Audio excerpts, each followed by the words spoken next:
Clutter rarely returns because something went wrong. More often, it comes back quietly, carried in by habits that never announce themselves, simply continuing what they've always done. If you've ever looked around after clearing a space and felt surprised by how it slowly filled again, you'll understand Thomas. He's in his late 60s, retired now, sharing the same modest home he and his spouse have lived in for decades. The days move at a steadier pace. Mornings are predictable, evenings familiar. And yet, even after making room before, the house seems to gather itself again. Not dramatically, not in obvious piles, but in small, persistent ways that leave him more confused than overwhelmed. There's no sense of failure here. Thomas knows how to clear space. What unsettles him is the feeling that something deeper keeps resetting the pattern, as if the work was done with his hands, but not yet with his habits. He moves through the rooms thoughtfully, aware that effort isn't the missing piece. Awareness might be. This is where today's reflection begins. Not with another push to declutter, but with a quieter question about what happens after the clearing. Staying here can ease frustration in a different way, by noticing how habits formed in earlier seasons continue to operate long after life has slowed. And that's exactly the kind of noticing we explore on Wise Aging Seniors.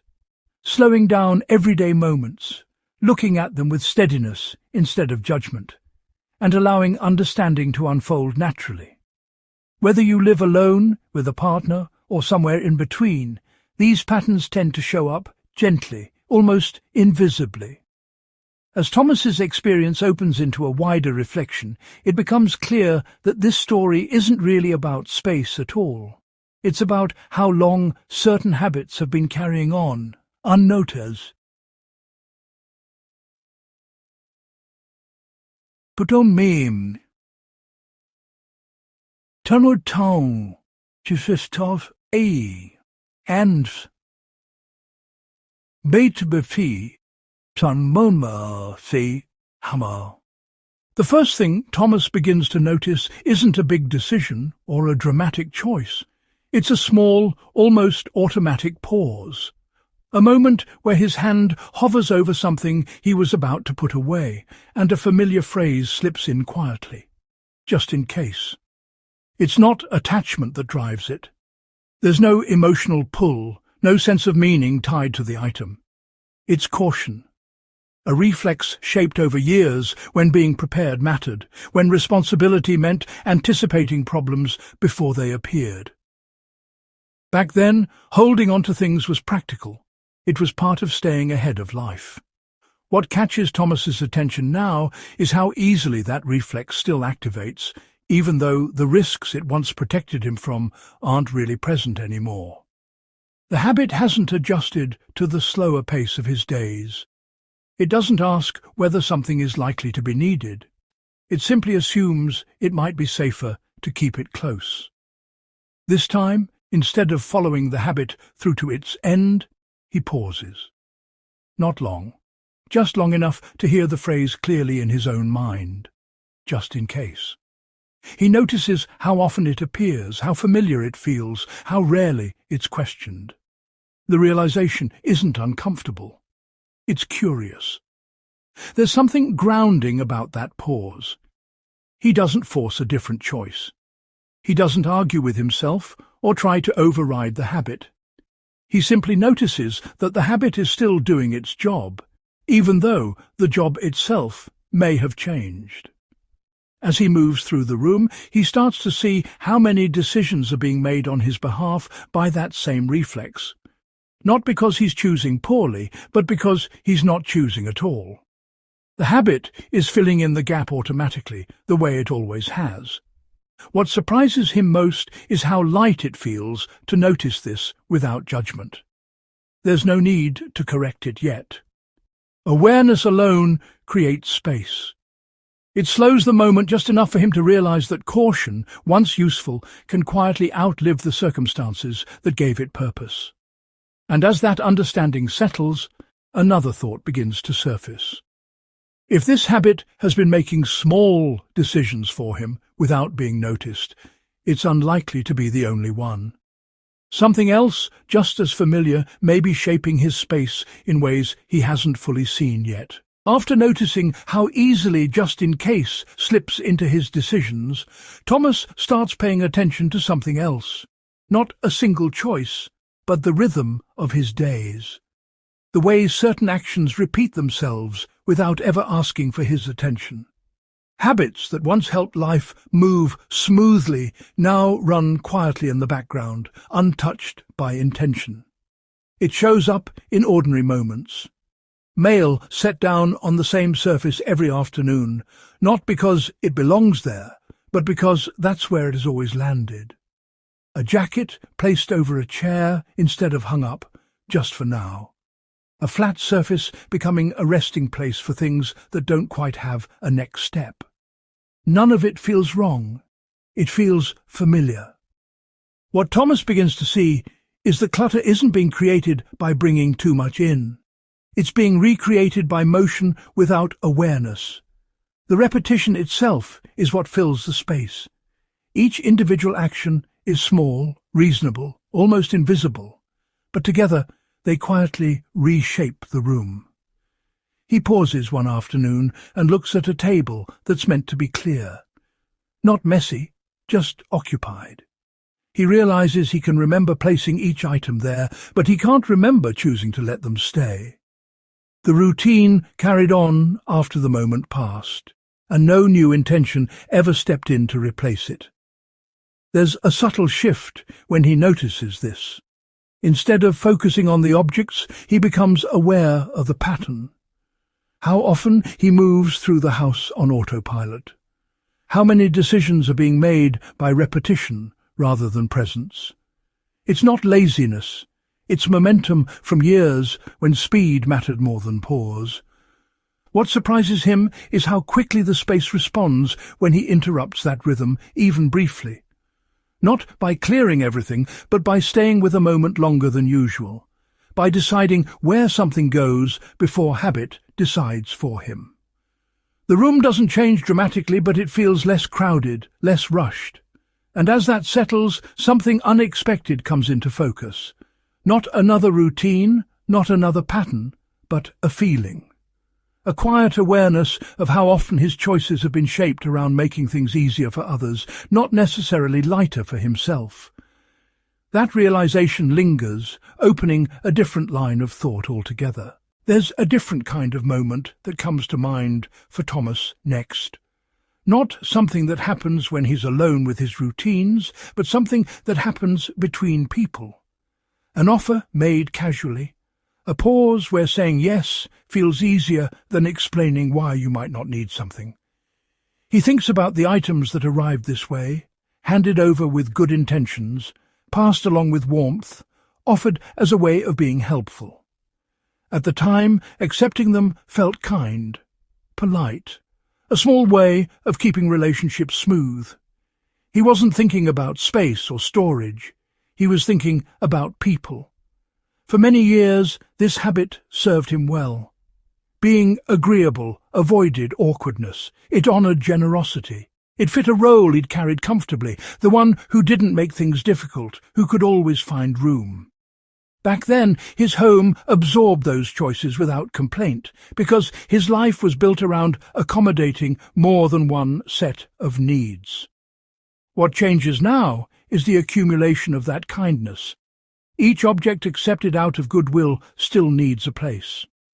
Over time, the house begins to hold more than belongings. It holds unspoken obligation, a quiet sense that something is being kept not because it's wanted, but because it once mattered to someone else. Thomas notices the difference in how this feels. Kindness, he realizes, leaves space. Obligation fills it. One feels open and generous, the other carries weight. Until now, he hadn't separated the two. They'd lived together so long they felt like the same thing. This recognition doesn't make him less caring. It makes him clearer. He sees that declining something doesn't diminish connection. It simply respects his present capacity. He doesn't need to house every gesture of generosity in order to honor the relationship behind it. As he sits with that thought, something deeper begins to surface. Many of his habits weren't just about objects or routines, they were shaped by roles he once needed to play. The accommodating one, the dependable one, the one who made room. And that realization leads him to wonder how many of those roles still need to guide his choices now.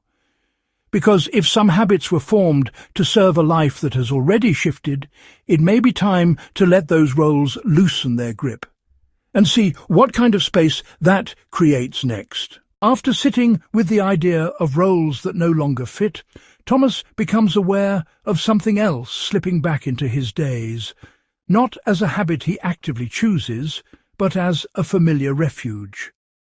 Postponement. That quiet promise to himself that something can be dealt with later. It shows up gently. A stack that isn't urgent. An item set aside because the moment doesn't feel right. A decision deferred because there's no immediate consequence. In the moment, delay feels neutral, almost responsible. There's no tension attached to it, no sense of doing something wrong. It buys time, and for most of his life that felt like a reasonable trade.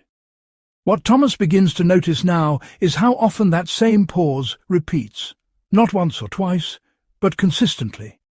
Each delay small enough to ignore on its own, yet steady enough to accumulate. The space doesn't change suddenly. It just never quite settles. He catches himself mid-thought one afternoon, about to say, "I'll come back to this," and realizes how automatic the phrase has become. It isn't linked to uncertainty. He already knows what he wants to do. The delay isn't about needing more information. It's about avoiding the feeling that comes with deciding, the finality, however small. There's a quiet honesty in that realization. Postponing has become a way of keeping options open even when the options no longer serve him. It softens the moment, removes friction, and keeps things from feeling too definite. For years, that approach helped him manage competing demands. Decisions could wait. Life was full enough already. Now, though, he sees the cost differently. Each postponed decision leaves a faint trace, a mental note, a visual reminder, a subtle sense of unfinished business. None of it demands attention, but all of it asks for space. And over time, those small asks begin to crowd the room. Thomas doesn't rush to change this pattern. He simply notices how relief and delay have become linked. How postponing still feels safer than choosing, even when the choice itself would be simple. There's comfort in leaving things unresolved, a sense of protection against making the wrong move. That recognition lingers, because it raises a question he hasn't fully answered yet. If delaying feels safer than deciding, what is it protecting him from now? And does that protection still matter in the life he's living today? As Thomas reflects on why postponing still feels safer than deciding, another layer quietly comes into view, one that reaches further back than any single habit. It's the realization that many of the patterns shaping his space were formed around an identity he carried for a long time. For years, he was the provider, the fixer, the planner, the one who stayed prepared, anticipated needs, and kept things running smoothly. Those roles weren't abstract. They were lived daily. They shaped how he moved through the world, how he responded to uncertainty, and how he related to his home. Holding on to things made sense when being ready mattered. Keeping extras felt responsible. Staying ahead of potential problems was part of who he was. What Thomas begins to notice now is that while his life has changed, many of those habits haven't received the same update. The demands that once justified them have softened, but the behaviours remain. His home still reflects a version of himself that needed to be vigilant, capable, and always prepared for what might come next. This realization doesn't land with regret. It lands with understanding. He sees that these habits weren't mistakes. They were solutions for an earlier season. They helped him show up for others. They kept life steady when steadiness mattered most. But as he stands in his space now, he senses something important shifting. The role of protector doesn't need to operate at the same intensity anymore. The planner doesn't have to keep every option open. The fixer doesn't need to solve problems that haven't arrived. His days no longer ask for that level of readiness. And with that awareness comes a surprising sense of relief. Thomas realizes that stopping the quiet return of clutter isn't about applying more effort or stricter rules. It's about permission. Permission to let his space reflect who he is now, not who he once needed to be. Permission to trust that ease can replace preparedness without consequence. That permission changes how everything feels. The tension that once sat beneath his habits begins to loosen. The struggle doesn't disappear, but it softens. Choices feel less loaded. The house feels less like something he needs to manage and more like something that can support him. And once that permission is felt, even briefly, the struggle itself begins to lose its grip. Because when identity shifts, habits eventually follow. And that opening makes room for a different way of living to emerge, one that feels lighter, not because less is being held, but because less is being carried. As these reflections begin to settle, a clearer understanding starts to take shape for Thomas. Not as a conclusion, but as a quiet alignment of everything he's noticed so far. The return of clutter was never a mystery to solve or a behavior to correct. It was the natural result of habits that once made life workable, continuing on long after the conditions that shaped them had changed. Nothing about those habits was careless. They were responses to responsibility, pressure, and the need to be ready. What shifted was not their origin, but their relevance. Thomas sees now that when habits operate without intention, they quietly fill space, not out of excess, but out of momentum. And the most surprising part is how little resistance is required to loosen their hold. Simply noticing them, without judgment or force, creates enough space for choice to return. There's relief in that realization. It means he doesn't need to confront his habits or battle them into submission. He doesn't need a new system or stricter rules. Awareness alone interrupts the pattern. It slows the moment just enough for him to decide whether a habit still belongs. And often that's enough. When we return to Thomas, the house looks much the same. No rooms have been transformed, no surfaces cleared to perfection. But the way he moves through the space has changed. He pauses more often, not out of hesitation, but presence. His hands don't move as quickly to set things aside. His choices feel lighter, less loaded with meaning. There's a steadiness to him now.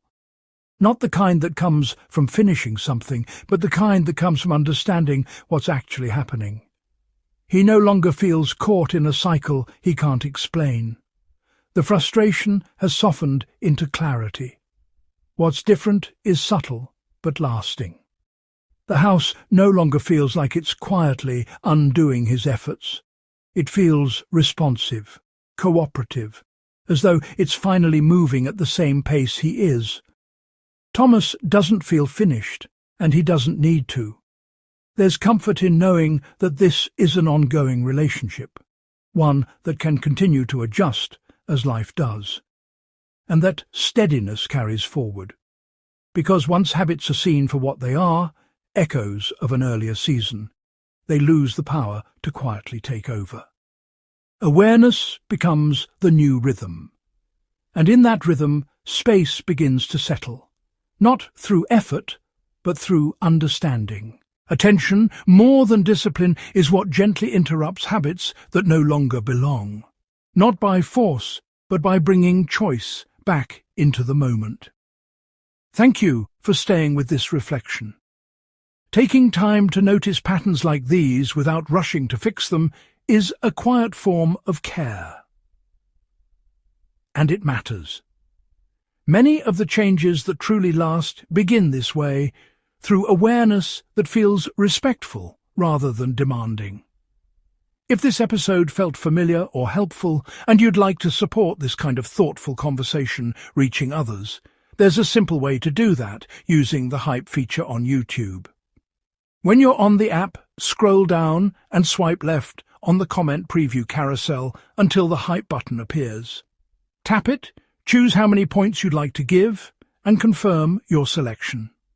You receive 3 free Hypes each week, and each one helps this video rise on the leaderboard so more people can discover it. Smaller creators receive a larger boost, and you may also see a Hype Star badge as a sign of community support. You're also welcome to like the video, subscribe, and turn on notifications if you'd like to continue these reflections together. There's no pressure, just an open invitation to return when it feels right. We're continuing to build Wise Aging Seniors as a shared space for noticing habits, honoring how life changes over time, and allowing things to feel lighter. Not through effort, but through understanding, presence, and steady attention.